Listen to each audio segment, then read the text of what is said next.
Ngayon ay araw ng Miyerkules, guys.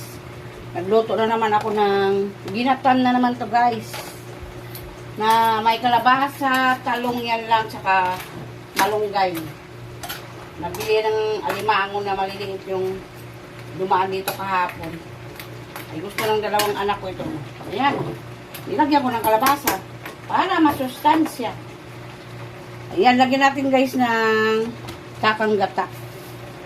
Hindi ko na binidyoan yan, guys, yung ano, yung pag-prepare niya. Ayan. Lagyan natin ang kakang gata, guys. Ayun, gagawin yan, guys. Oh. Ayan. Gata na naman kami, guys. Ayan siya. Tapos, ilagay natin ang malunggay na naman, guys. Kalabasa, talong. Ayan lang yung available dito gulay sa amin, eh. Yan. Yan na lang. Kung anong mga available na gulay, yan na lang. Diba? May talong pa kasi ako dyan, guys. Binili ko nung nakaraan yun. Nagtorta ako. May natira pa. Sayang. Bumili yung asawa ko ng ano? Tag doon? Yung kalabasa. At saka gata, at saka malunggay. Ayan na yung binili niya. Kasi nainayang kami sa gulay, masasayang.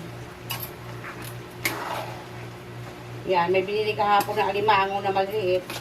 Ayan na yun, guys. Ang halo niyan. Tikman natin, guys, kung masarap na ito.